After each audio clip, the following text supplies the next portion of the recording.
Okay, so this is going to be my 4/5 week pregnancy update. I still can't believe I'm like saying that, but here I am. We are pregnant. It's beyond exciting. I feel like already showing. I'm wearing this big old dress, but you can kind of see like a little swollen belly. And I thought I would just talk you through what's going on in my body, how I have been feeling, and then from a more like pragmatic, open perspective, if you are also following along with me and you are pregnant and you're looking at what's going on in your body at this period of time, I'm going to give you some pregnancy information. What exactly is going on in your body if you were at the same point in pregnancy as me?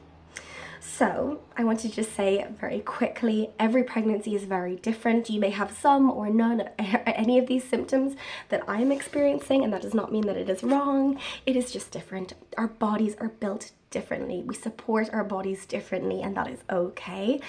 I would even go as far as to say that each of the pregnancies that I have had have been very different in themselves. So this one has also been different, and so far for me the main things have been serious insomnia, like to the point where I would be so tired, like the fatigue is really real, but I'll be lying in bed like wide awake. I can't fall asleep. I can't seem to drop off. I am then when I do fall asleep, not going into a very deep sleep and like waking up during the night. So that's been really significant. Maybe you're the same as me. And then the next thing is that I've been not only finding it hard to stay asleep, but also waking up to pee, which I think is one of the things that many of us don't think of until later on in pregnancy. But actually for many of us, it's the first sign of pregnancy is having to wake up in the night to wee. I'm one of those people. I did share a separate video where I talk about top 5 early pregnancy symptoms before you even get a positive test, and that's one of them. So that nocturia, that nighttime weeing, is a sign of pregnancy, and for me, I've had it almost every single time. It does generally settle out again after the first few weeks and then again comes back later in pregnancy, but it's significant and it's a bit annoying, but obviously I would take all of the symptoms just to have this little baby. This little one is already so loved. One of the big feelings that I've been feeling is, if you've been following along on our trying to conceive journey, just feeling supreme overwhelm.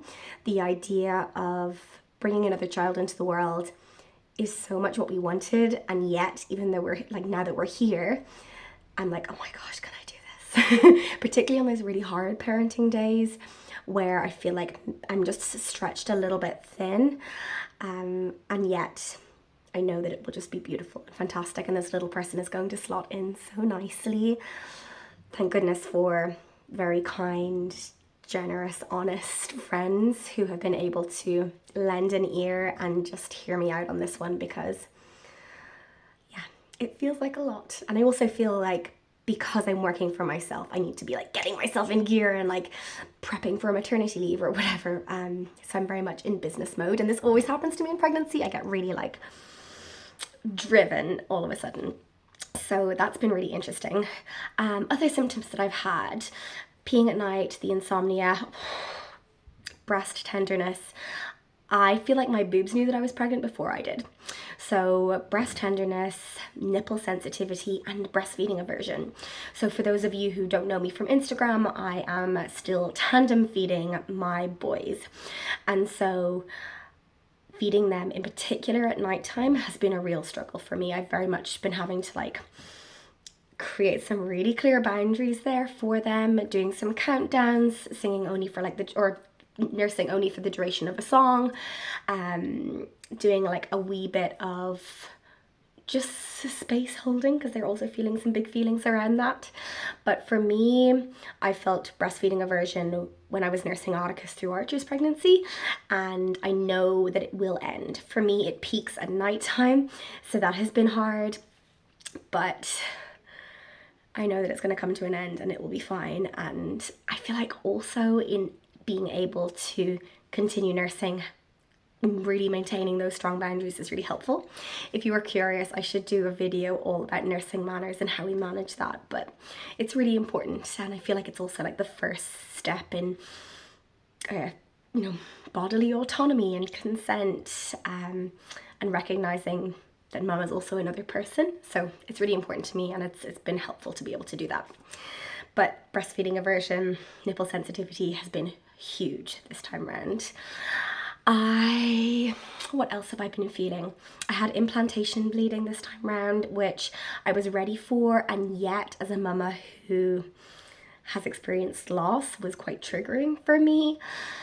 For this time round, it was really only like a pink streak on the toilet roll, but it was enough for me to start to freak out a little bit. So I did experience that. I haven't had any bleeding since, thank goodness, because I have had bleeding in almost all of my pregnancies. So I'm hoping not to have that experience this time round. What else have I been experiencing? No real like food aversions or cravings.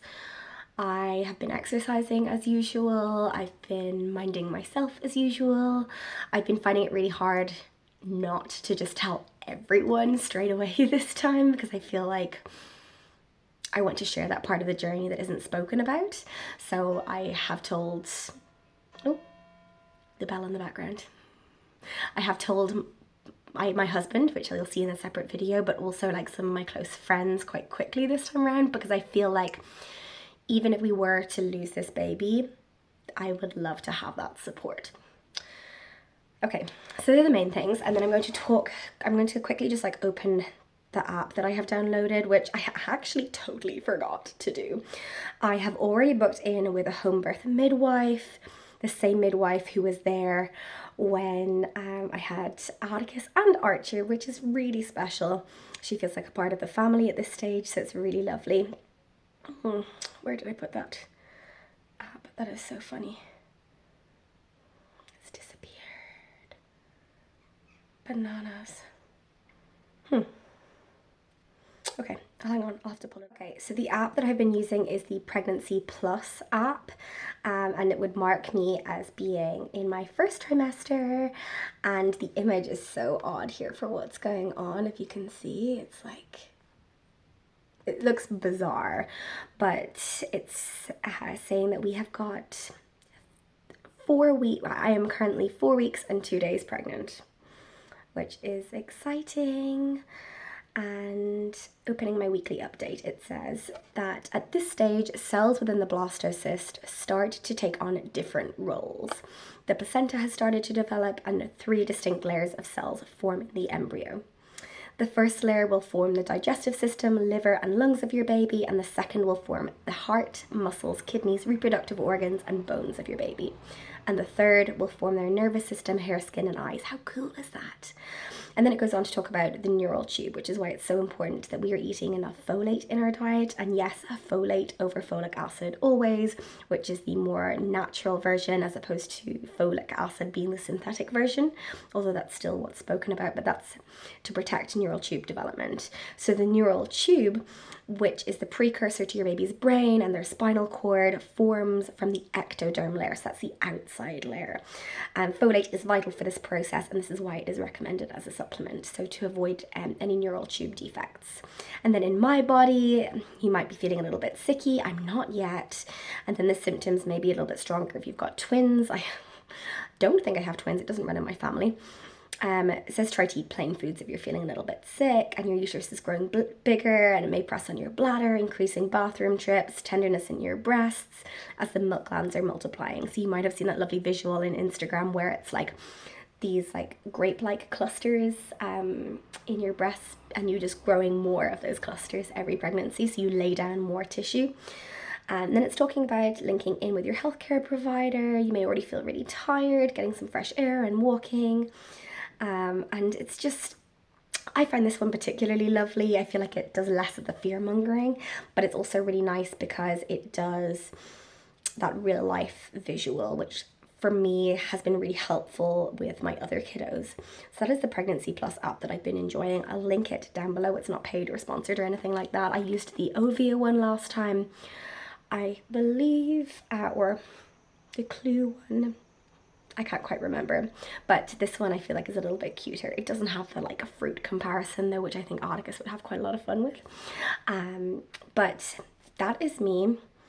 This is me nearly 5 weeks pregnant. I feel like I've just peed on a stick. I really have just peed on a stick, but I feel very pregnant. Yesterday I went to a yoga class and like lying on my belly was already feeling a little bit like tender. I think I'm getting to that point in pregnancy now where I can really feel like any weight or pressure being on the belly is feeling too much. So like no belts or tight bands for me. Everything's gonna have to be high-waisted and elasticated from here on out. But that is me. Thank you so much for staying here for that little update. I hope that you found that interesting. If you're also in the same phase as me and experiencing any of those symptoms, do let me know. And I hope to see you in the next video.